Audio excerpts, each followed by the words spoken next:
Saya bicara dengan bapak angkat saya, adik saya yang perempuan bicara, karena anak bapak angkat saya itu naik haji bersama dia. Akhirnya dapatlah uang untuk membangun masjid. Saya bangunlah masjid di situ.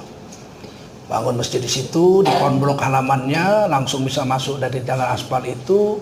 Dibuatkan rumah imamnya dengan rumah satu lagi untuk guru ngajinya. Dan kita pun mulai peresmian. Kita buat pengobatan gratis, khitanan massal dan pengobatan gratis. Semua dibagi sarung, yang Kristen juga kita bagi. Alhamdulillah 15 orang waktu itu atau 20 kembali ke dalam Islam. Dan sekarang sudah dibuat ngaji, anak-anak ngaji di situ. Saya datang situ dengan kawan-kawan dari Setiap Budi yang mempunyai tanah-tanah itu. Orang itu lagi ngaji habis asar. Saya tanya, orang Islam kalian nak? Apa jawabnya? Enggak Pak, kalau aku enggak Islam. Bapakku nggak Islam, tapi bapakku nyuruh aku ngaji sini sama ibuku, ngaji Iqra. Kenapa? Karena dulu bapakku pernah Islam. Oh, inilah yang dibilang itu pernah Islam itu. Sekarang sudah 15 orang juga masuk Islam lagi, ya, dengan sebab anak-anaknya mengaji. 4 bulan pandai baca Quran, bapak mamanya masuk Islam. Nah, jadi kita kemarin korban satu sapi di sana dan 2 kambing. Bagaimana caranya? Kalau saya bagi mentah, Imam Syafi'i tidak membolehkannya. Orang lain agama menerimanya. Kalau saya bagi orang Islam saja, selain kebanyakan orang Kristen pun tak senang. Akhirnya itulah gunanya ilmu. Dalam mazhab Syafi'i juga dibolehkan memasak daging korban. Kalau sudah dimasak, orang lain agama boleh makan. Akhirnya saya harus keluar uang lagi. Ditanya adik ipar saya orang Karo, saya pandai bahasa Karo. Gimana kalau kita masak hari raya itu? Ada bang, tukang bikin pesta di sini, catering. Dia orang Islam, dia punya tendanya, dia punya alat-alatnya semua. Nah, suruhlah dia masak. Nah, dihubungi 2 juta, nggak apa-apa, 2 juta masak enak-enak, pesta kita di situ. Habis zuhur. Yang Islam boleh bawa yang mentah sebagian, tapi sebaiknya udah dimasak semua, bawa yang sudah masak aja. Orang yang masak ahli catering, begitu dia diterimanya 2 juta, dia bilang untuk apa ini? Untuk korban. Kalau korban separuh aja lah, 1 juta aja. Nggak tega aku katanya. Jadi waktu dilihat makan orang Islam dengan bukan orang Islam makan, sama-sama satu suku Karo kan, begitu mesranya. Ini yang masak ini pun terharu, ya Allah. Kalau beginilah agama katanya, kan manis. Ini tidak boleh dilupakan bahwa di daerah-daerah orang Islam tidak tersentuh agama. Setelah diislamkan ditinggal, mau tahu apa dia tentang Islam? Satu hari di Australia, jemaah tabligh datang ke pedalaman padang pasir Australia. Bertemu satu kampung. Ada orang di situ. Begitu mereka masuk, tanya masjid, tidak ada masjid. Mereka lagi mikir-mikir kemana lah bermalam. Tiba-tiba datang perempuan 3 orang nenek-nenek. Ada 70 tahun, 70 sekian tahun, 70 sekian tahun. Pakai jilbab. Wah, senang juga nih. Kalian Kristen Ortodoks? Bukan, kami Islam. Kamu orang-orang Islam kan? Iya, pakaian begini-begini kan? Oh ya, mari masuk ke rumah saya aja. Sini nggak ada tempat. Bawa ke rumah sama nenek-nenek ini. Terus tanya, jemaah tabligh yang dakwah ini tanya, kalian nenek-nenek ini orang Islam? Islam. Bagaimana ceritanya? Dulu bapak kami, nenek-nenek kami datang ke sini mencari emas. Kami orang Islam dari Afghanistan. Kemudian waktu bapak kami mau mati, kami masih kecil-kecil. Mau 5 tahun, 7 tahun gitu, kecil-kecil. Bapak kami bilang, kalian nggak usah khawatir, don't worry. One day Muslimin will come here. Because Muslims are good people. They will come here and will lead you to understand Islam deeper than what I have taught you. Pokoknya satu hari akan datang orang Islam, kau nggak usah khawatir, orang Islam baik-baik, mereka akan mengajarkan agama kepadamu lebih bagus daripada bapakmu mengajarkan agama kepadamu. Kami pun senang lah, bapak kami udah meninggal, kami tunggu, 72 tahun baru kalian datang kemari.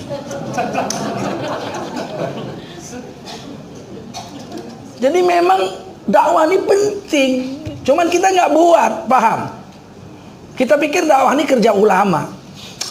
Kalau kerja ulama, mengajar ini, baca Quran, diterjemahkan ini nggak bisa kalau nggak tahu bahasa Arab.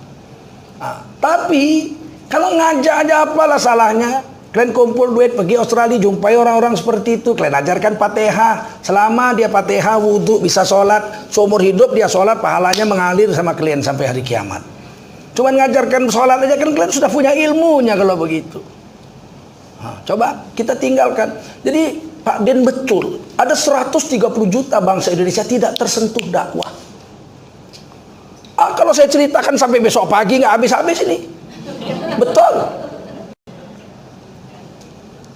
Ada satu orang Batak di Pulau Samosir di atas bukit sana. Kami dakwah dari USU, Universitas Sumatera Utara.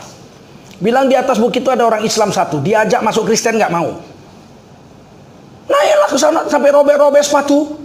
Orang kita nggak biasa. Sampai di atas sana jumpalah satu orang Islam, dia bilang, "Pak, kami sudah datang. Ahadu kabarmi. Apa kabar kamu?" Oh, bagus. Oh, dipeluknya lah. Mari masuk. Au Islam doa. Aku orang Islam aku.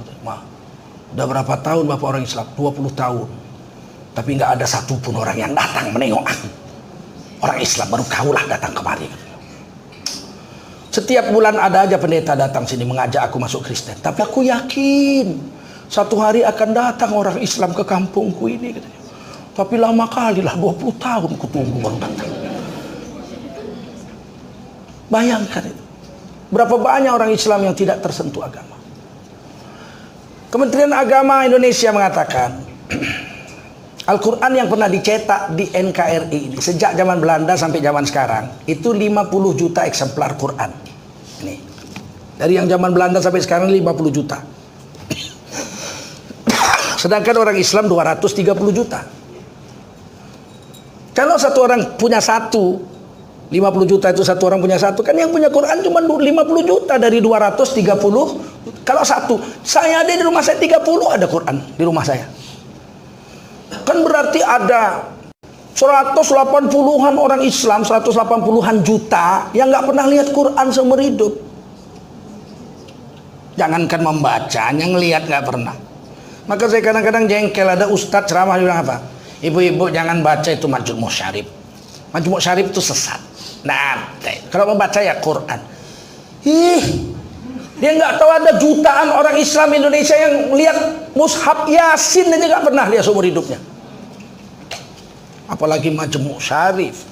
Ini ulama-ulama, ustadz-ustadz dai-dai kota nggak pernah tahu dia bagaimana keadaan umat Islam di desa-desa.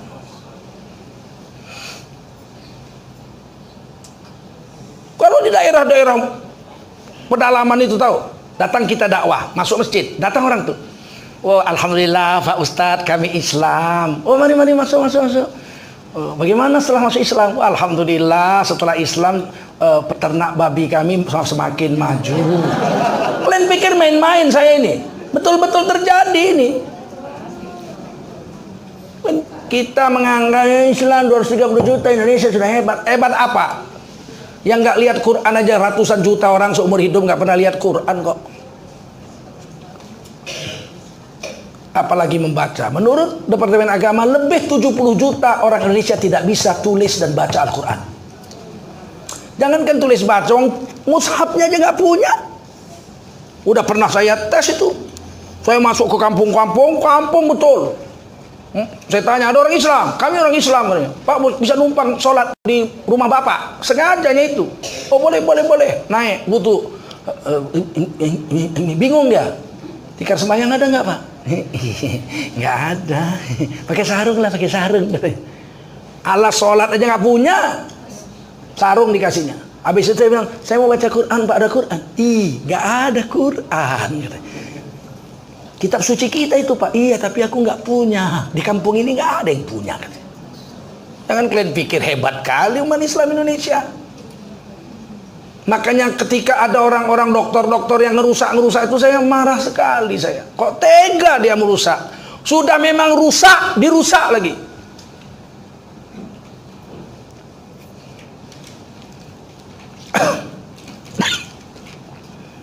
Saya mintanya anak muda dan laki-laki ini, kalian gabunglah, dakwahlah kalian. Mau lewat jemaah tablik, mau lewat dewan dakwah, kalian pergi juga. Kalian rasakan dulu macam mana orang-orang Islam di kampung-kampung itu.